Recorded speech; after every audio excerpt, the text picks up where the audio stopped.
Welcome back to the Deep Dive, the show where we really try to cut through all the noise and bring you insights you could actually use in your life. Yeah, get straight to the good stuff. Exactly. And today we're doing a deep dive into Mel Robbins' book, The Let Them Theory. It's incredibly powerful stuff. It really is. This isn't just, another self-help book. It feels different. It's this mix of really raw personal stories and super practical tools, all designed to help you basically reclaim your power. So, our mission today, let's unpack how just two simple words, let them, can genuinely revolutionize your relationship with yourself and maybe even more importantly, with everyone else around you. It's a fascinating journey, definitely. And what's really compelling, I think, is that it all starts with Mel Robbins' own pretty intense backstory. Right. I mean, picture this. She's 41, facing bankruptcy, like $800,000 in debt. Wow. Yeah. Unemployed.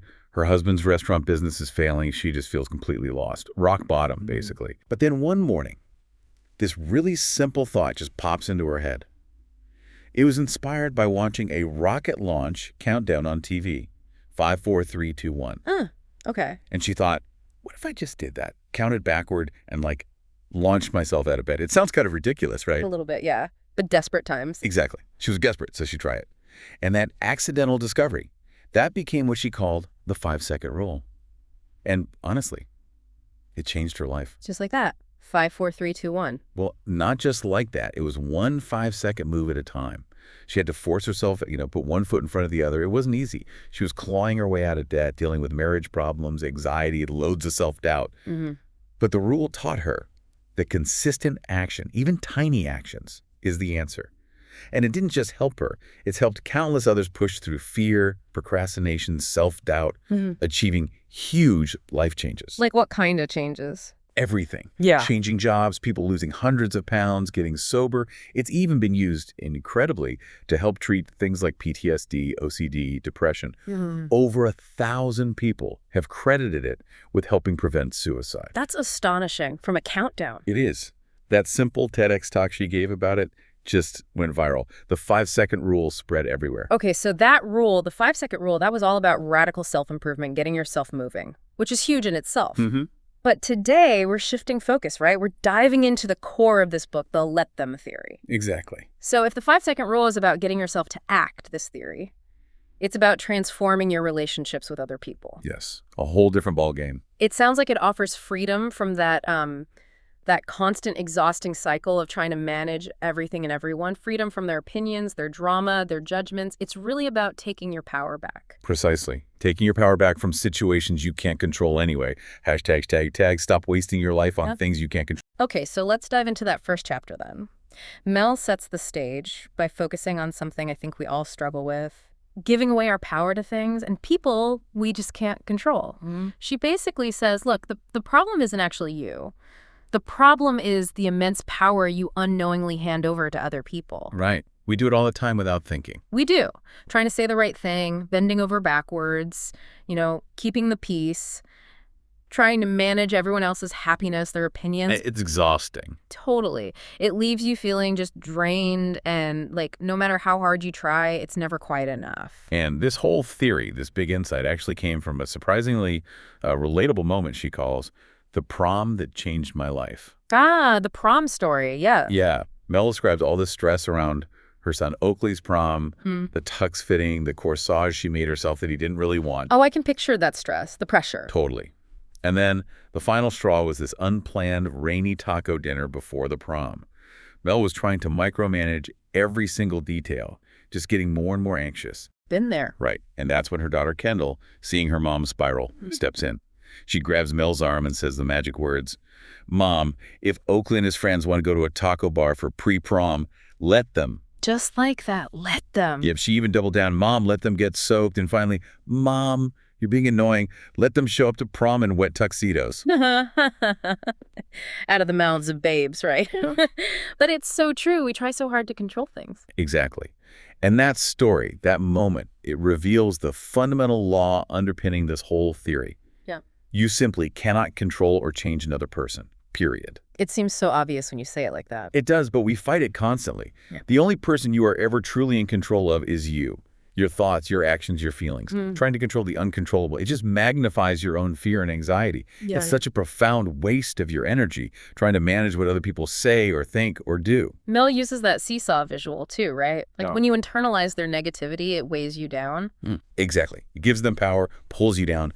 But saying let them is like pushing off the ground on your end of the seesaw. You shift the power dynamic. You go up, they go down. You free yourself from carrying their weight. Okay, that makes sense. But is it just saying let them? Because that sounds like it could lead to just shutting down. That's a crucial point, and Mel is very clear on this. Only saying let them can be dangerous. It can lead to isolation, withdrawal. You might feel kind of morally superior, but you end up alone. Right. That's why there's a second absolutely vital step. Let me. Okay, so let them. And then let me. What does let me involve? Let me is about taking responsibility for what you actually want in your life and then being proactive about it. Yeah. Mel gives this really raw example of her own spiral. The stalker mode one. Yeah. She saw photos of friends on this amazing trip and she wasn't invited. Her first reaction was just deep rejection, insecurity, anger even. Oh, totally understandable. But using let them allowed her to step back, to detach from those overwhelming emotions, let them go on their trip. But then came let me. Okay. Let me helped her realize her own role in it. She admitted she hadn't really invested in those friendships recently. She'd been busy, maybe withdrawn.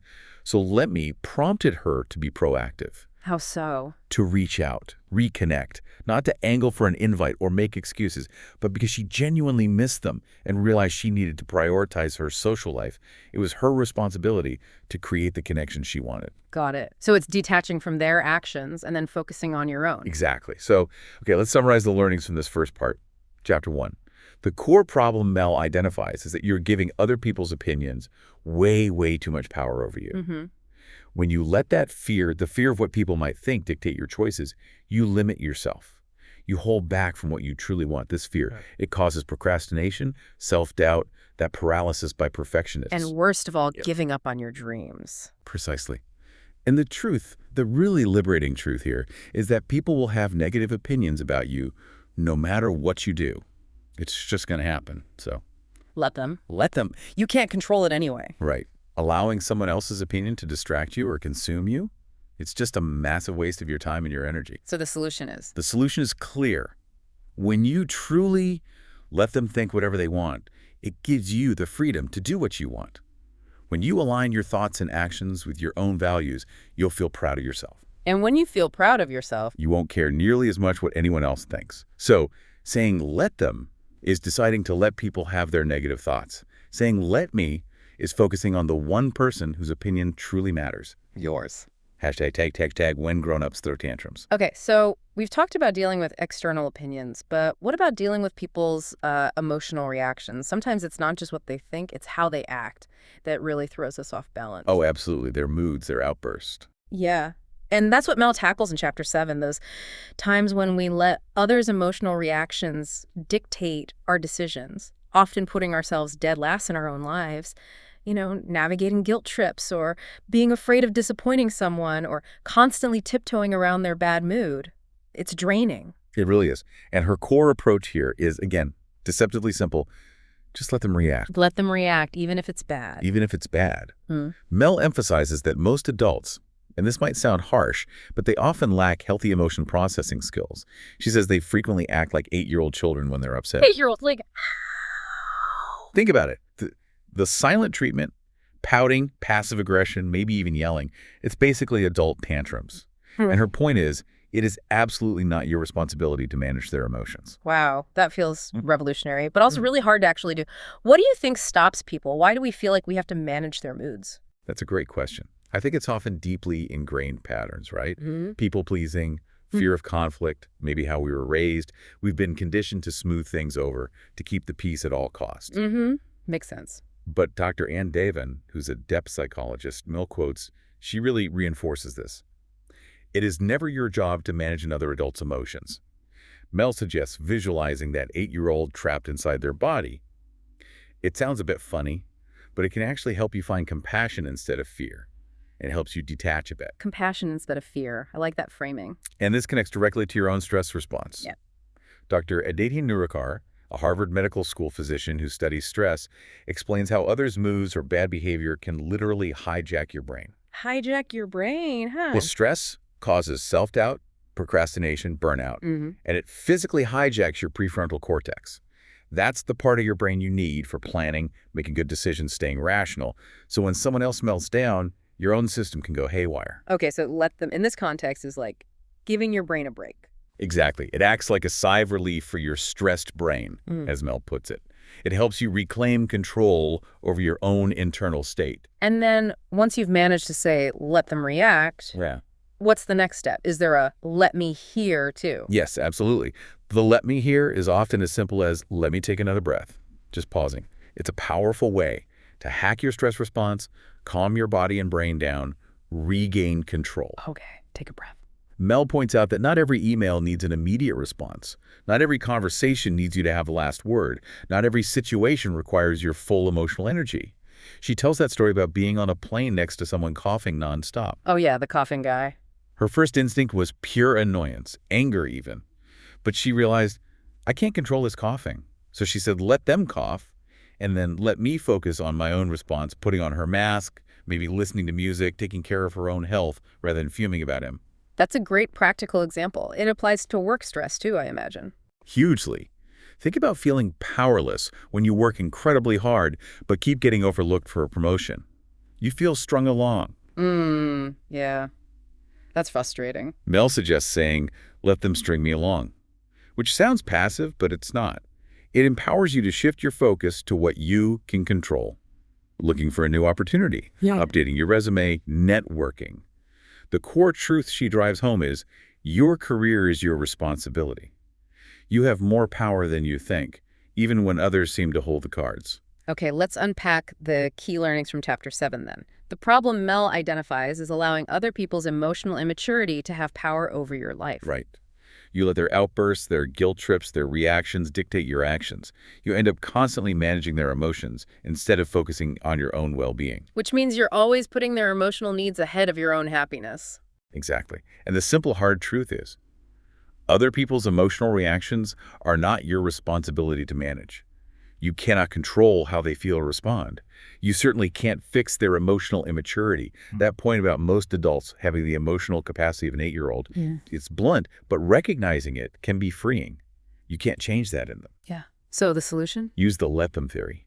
It helps you stay in control even when another adult is acting like a child, having that emotional outburst.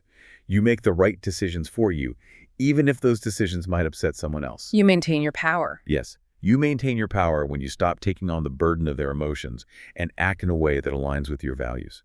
When you say let them, you give them the space to have their feelings without making it your job to fix it. And the let me? When you say let me, you find the courage to make the right decisions for yourself, even if it feels wrong or uncomfortable to others. You prioritize you. # overcoming chronic comparison. All right, let's tackle something I think everyone struggles with at some point. Chronic comparison.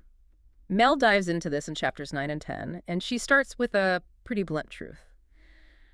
Life isn't fair. It really isn't sometimes. And when you get stuck focusing on what other people have, their perceived advantages, their looks, their success, it just sucks the motivation right out of you, doesn't it? Totally. It can become this self-fulfilling prophecy of failure, almost. You're so busy looking sideways, you stop moving forward yourself. Mel breaks down comparison into two useful types, right? Torture and teacher. Can you explain that? Yeah, it's a brilliant distinction. Comparison as torture is when you obsess over things you genuinely cannot change. Like what? Like someone else's natural beauty, their height, their family background, maybe some innate talent they were just born with. Fixating on that stuff, it's totally useless for your own growth, and it just makes you miserable. She shares a really touching example about her daughter, Sawyer, who was torturing herself, comparing her body and talents to her sister, Kendall. Kendall happened to be born with perfect pitch and a naturally different physique. Sawyer couldn't change those things. So the advice there is, if you can't change it, you must learn to allow it. Let them have it. Yeah. Let them be that way. Stop beating yourself up. Right. Wasting energy on the unchangeable. It makes so much sense when you put it like that. Exactly. But then there's the other kind. Comparison as a teacher. Okay. How is that different? This is when you look at aspects of She even admits she delayed launching her own speaking business for 2 years because she was terrified of judgment about her social media posts. She worried people would think, who does she think she is? What a phony. It just shows even people like her deal with this intensely. Absolutely. And let them is the key that unlocks that fear. Let them think I'm a phony. Let them judge my posts. Granting people the freedom to have those negative thoughts about you, it paradoxically liberates your confidence and your willingness to put yourself out there. Okay. She tells the story of Molly, an interior designer who was completely tormented because a neighbor, less experienced but great at social media, was getting all this attention online. Ah, the comparison trap. Big time. But Molly eventually realized, wait, this isn't torture, this is a teacher. The neighbor's success was showing Molly the exact work she needed to do, but had been avoiding getting comfortable with marketing herself online. That shift in perspective is huge. It leads to that idea. Yeah. Other people's wins are not your losses. Precisely. In fact, their wins can expand your sense of what's even possible for you. When you can genuinely say, let them lead the way, jealousy starts to morph into inspiration. You see their formula. And it reinforces that success usually isn't about being special or lucky, right? It's about the work. Yes. It comes from putting in the reps, as Mel says, quoting Tom Brady, consistent, determined effort. You don't have to be special, just consistent and willing to work. Comparison, viewed as a teacher, points you to the areas where you need to put in your reps. Okay, let's summarize the core message from chapters 9 and 10 on comparison. The problem is clear. When we focus on life being unfair and constantly compare ourselves, we waste precious time and energy on things we can't control. Right. We let other people's success paralyze us. Right. We feel stuck, left behind, frustrated. And that mindset, it just fuels procrastination and perfectionism, stopping us from taking the action needed to create our own success. And The truth is, there will always be someone luckier, someone who has what you want, someone further along, someone who achieves success faster. It's just how it is. Comparing is natural, but letting it consume you, that undermines your confidence, your motivation. You can't control their success. But you can control how you respond to it. Exactly. And the solution Mel offers is using the let them theory. Stop torturing yourself with comparisons you can't win. Instead, use comparison to your advantage. Let others have their success. Yes, and leverage it. See it as fuel for your own journey. Other people's success is powerful evidence that you can do it too. By turning that inspiration into actual action, you start building the extraordinary life you deserve. # navigating adult friendships. All right, let's shift focus now to something that gets really tricky as we get older. Adult friendships. Mel covers this in chapters 11, 12, and 13. I think so many of us hit a point where we kind of look around and think, wait, where did all my friends go? Or you find yourself in completely different life stages than people you used to be inseparable from. Exactly. Mel calls this whole phenomenon the Great Scattering. Yeah, it's a great term for it. In school, friendship is almost a group sport, right? There's built-in proximity, shared activities, it's easier. For sure. But in adulthood, it becomes much more of an individual sport. People move, lives diverge, jobs, marriage, kids, no kids. It scatters everyone. And that can lead to real loneliness and a feeling like you've lost control over your social world. Mel shares a really personal story about this, doesn't she? Yeah. About her close friend group changing. She does. She talks about this tight group of friends she had when her kids were young. They all lived nearby, did everything together. But then one of her closest friends moved literally onto their street. Oh, wow. You'd think that would make things easier. Right. But it actually shifted the whole dynamic because of that intense proximity, a sort of inner circle formed among the neighbors. Bill describes feeling excluded, and her initial reaction was, in her words, bitchy and insecure. That feeling of being on the outside. It's so relatable, even as adults. It really is. Yeah. And that proximity shift is huge. Mel breaks down what she calls the 3 pillars of friendship to explain why these shifts happen. Okay, what are the pillars? First is proximity, just the sheer number of hours spent together. She cites research suggesting it takes around 74 hours to make a casual friend and over 200 for a close one. Wow, 200 hours. Yeah. As an adult, with work, family, life, it's just harder to naturally clock those hours like you did in school. Makes sense. What's the second pillar? Second is timing. Basically, being in the same chapter of life, are you both single, both new parents, both empty nesters? This helps explain why, say, work friendships often don't easily translate outside the office environment, or why connections might feel different if one friend gets married and the other doesn't. Right, your daily realities are just different. And the third? Third is energy. that sort of inexplicable click you have with some people. It's just Right. an energy match. And Mel points out that this energy can shift over time as people grow and change. Okay, proximity, timing, energy. And her point is, when a friendship fades, it's usually not personal. It's often due to natural shifts in one or more of these pillars. Understanding that helps you use let them. Let them move, let them enter a new life phase, let the energy shift. It helps you loosen your grip and be more flexible. That's helpful framing. But then comes the big, kind of scary question. I've let them, but now I feel like I have no friends. What then? Yeah, that's the tough part. And Mel absolutely gets that. She talks about moving to a new community at 54 and feeling intensely lonely. She felt awkward, invisible. It got so bad, her daughters literally had to push her, like force her, to go knock on the door of a woman she thought might be a potential friend. She was terrified. Oh my gosh, knocking on a stranger's door as an adult, that takes guts. Huge guts. And that experience led her to develop what she calls the habit of going first. This is the let me approach applied to making new friends. Okay, going first, what does that look like? It means you have to be the one to initiate. Be the first to introduce yourself, offer a genuine compliment, ask a curious question, just smile at people. So, taking the initiative. Yes. Huh. And crucially, do it without expectation. Just offer warmth. Mel believes the warmth you put out there eventually finds its way back to you. She also advises patience. Give it a year. Give it a year. That sounds like a long time. It can feel like it. She uses her daughter's experience starting college. It took her a full year to really find her tribe, her people. Building real connection takes time. So, patience and initiative. Any practical tips on where to find potential friends? Definitely. Look for group classes or events centered around things you genuinely enjoy. CrossFit, a book club, cooking classes, volunteering. Find people with shared interests. Okay. But then, and this is key, you have to take the connection out of that structured setting. Ask someone you clicked with to grab coffee, go for a walk. And don't be afraid to initiate group plans too. Right. Take it beyond just the class or the meeting. Exactly. Loneliness is real. Mel acknowledges that deeply. But you're not stuck. It's often about realizing, as she did, that maybe you've unintentionally closed yourself off a bit. It's about opening back up to the community around you. So even in friendship, it comes back to let them and let me. If you say hello and they aren't friendly, Let them. If their calendar is packed and they can't make time for that walk, let them. if they move away, start a new chapter. Let them.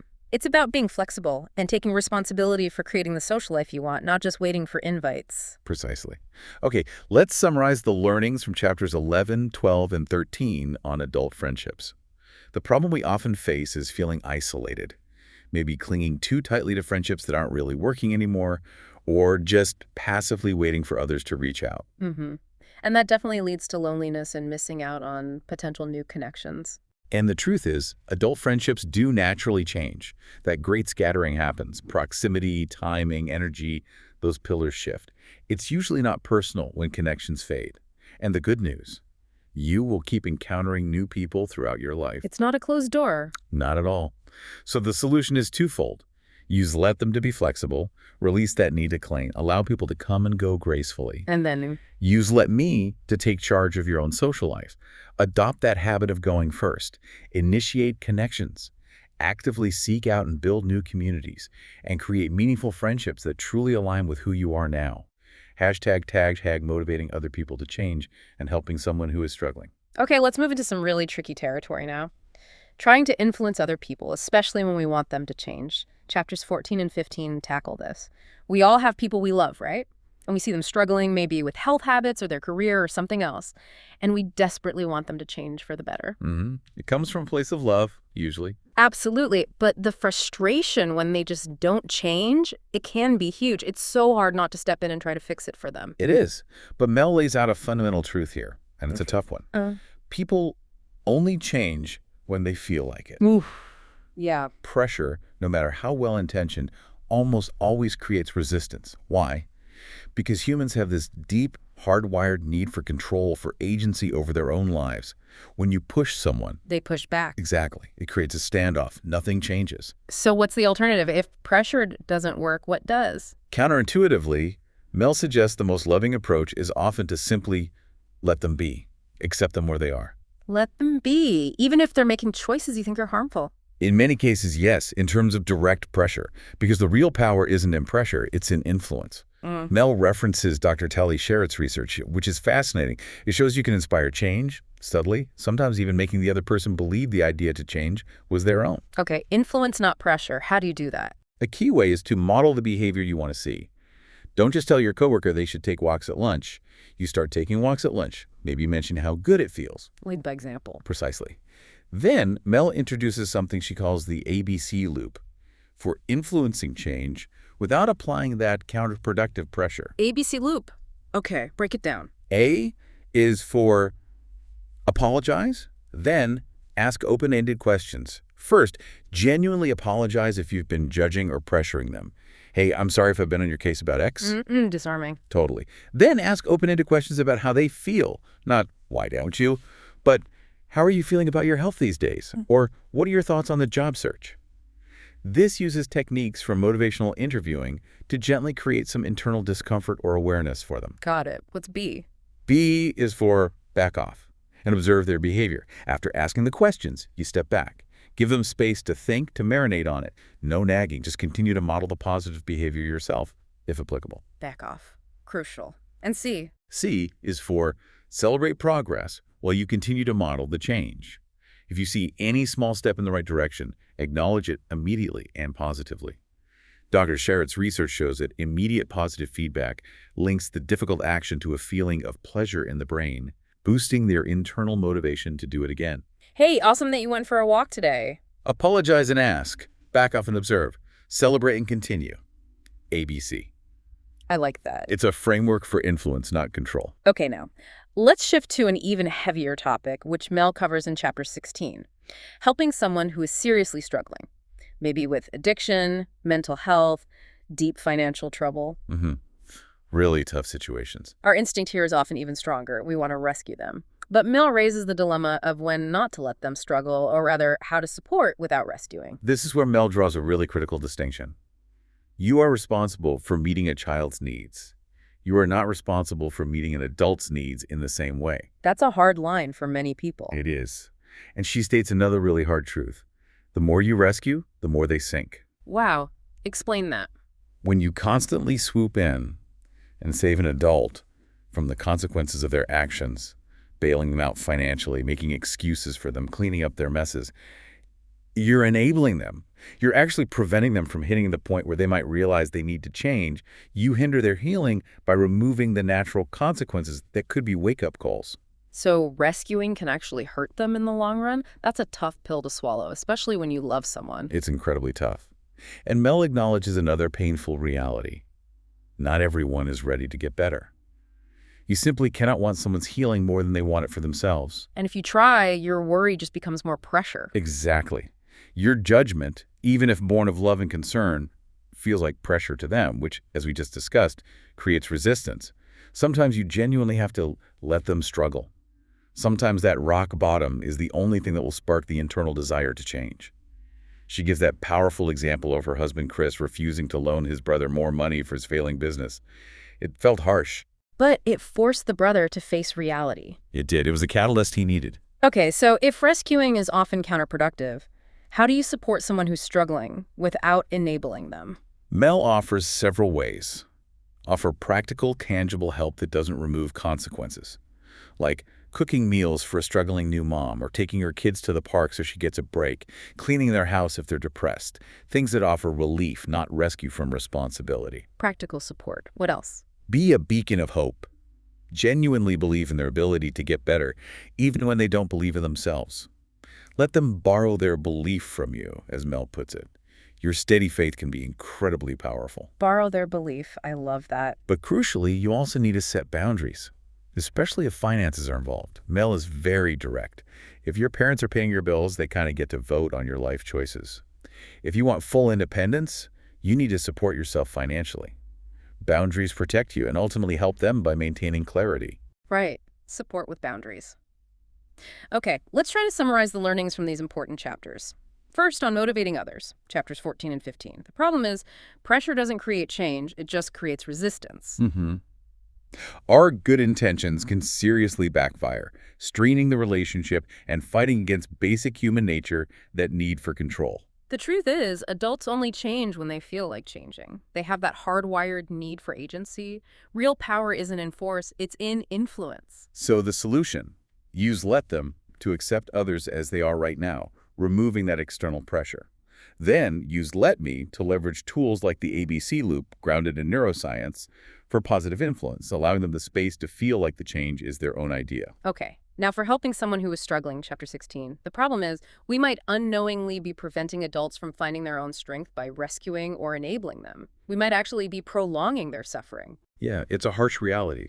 And the truth is, people only truly heal when they are ready to do the work for themselves. Our judgment, our excessive intervention, however well meant, can actually hinder their progress. So the solution here is about providing support that empowers rather than rescues.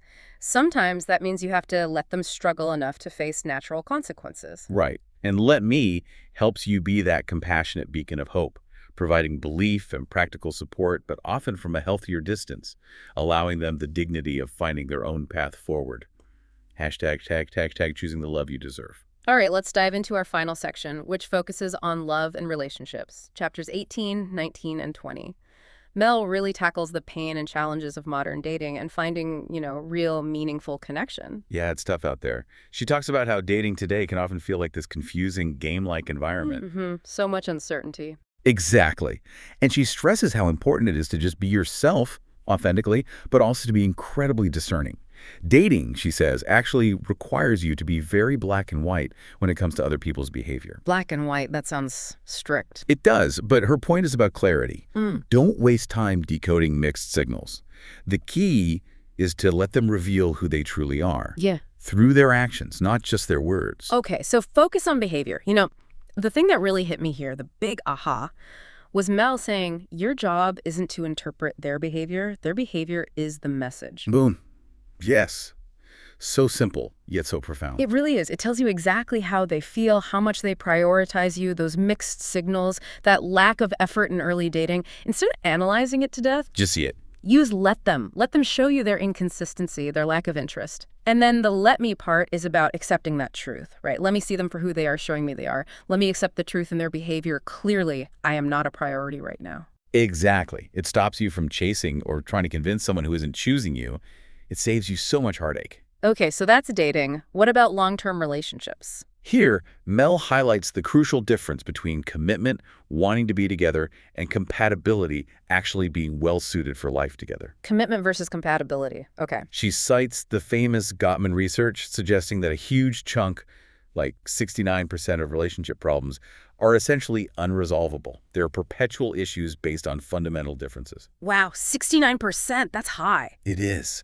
And she talks about real deal breakers, things you just can't compromise on without sacrificing a core part of yourself, like fundamental disagreements about where you want to live. Remember that powerful London example? Yeah, where one partner is set on moving to London and the other really isn't. Exactly. Or deeply differing desires about having children. These aren't small things you can just smooth over. They're fundamental compatibility issues. And the let them here is... It's incredibly direct. Your partner's not changing. They are moving to London. With or without you, let them. Oof, that's stark. It is. But it forces clarity. Once you accept their choice, the question shifts entirely to you. Let me decide. Am I willing to make this compromise, moving to London or not having kids, etc., to stay in this relationship? It becomes your choice based on reality, not wishful thinking. Taking back your power in the decision. Exactly. And then Mel offers really compassionate and practical advice on surviving heartbreak, which she rightly identifies as a legitimate form of grief. It really is grief, isn't it? It feels like it takes over everything. It does. Neurologically, physiologically, neurochemically, it impacts your whole system. It's not just in your head. So her steps for healing are very action-oriented. Like what? Remove environmental triggers, get rid of the photos, the trinkets that remind you of them. Give your bedroom, your personal space, a makeover to signal a fresh start. Lean heavily on friends and family for support. Don't isolate yourself. Stay connected. Fill your calendar, even if you don't feel like it, to keep your mind occupied and avoid dwelling. And crucially, pick a personal challenge to work on something just for you, like training for a 5K or learning a new skill, not for revenge, but for your own growth and healing. Right, focusing on yourself. Because as she wisely says, time doesn't heal all wounds. What you do with your time does. Healing is an active process. That's powerful. And to wrap up this whole section on love, Mel brings it back to the most important relationship. The one with yourself. She states it plainly. You are the love of your life.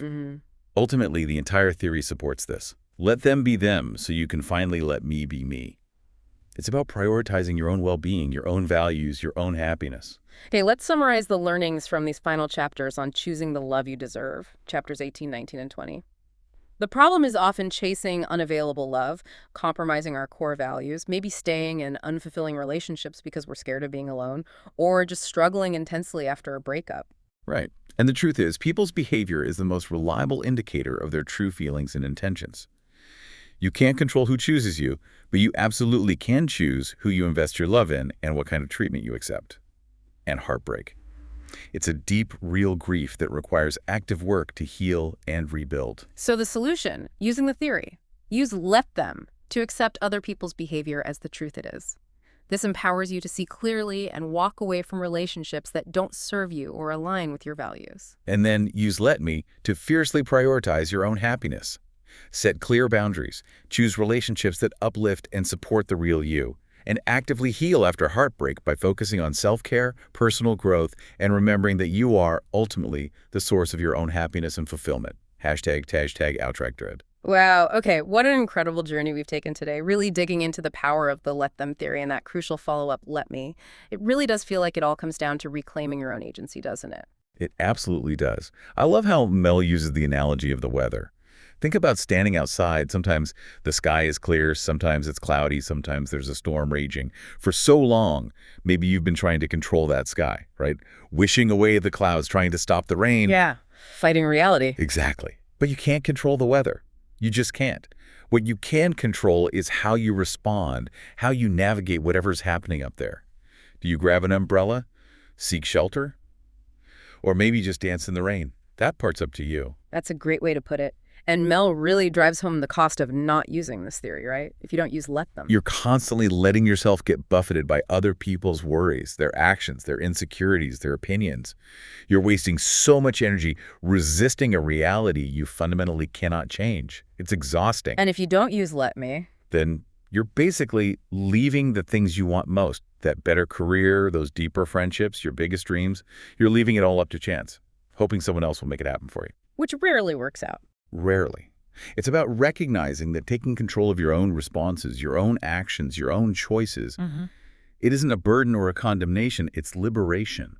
You are, at the end of the day, in charge of you. That feels like the perfect place to start wrapping up. But before we go, I want to leave you, our listener, with one final provocative thought inspired by Mel's own closing words. Whatever that big dream is that you see for yourself, however crazy, unlikely, or maybe even silly it seems right now, I see it for you. If you don't quite believe in yourself yet, let me believe in you. If you don't know deep down that you can do it, let me know it for you. And if you have no idea where to even start, let me help you take that very first step. Welcome to your Let Me era. Welcome to your Let Me era. Thanks for diving deep with us today. That's it from us today. This is Lisa and Jim signing off from Pod Talk. Hope you all have an informative session. Please like and subscribe for more such sessions. We hope to see you soon with a brand new topic of discussion.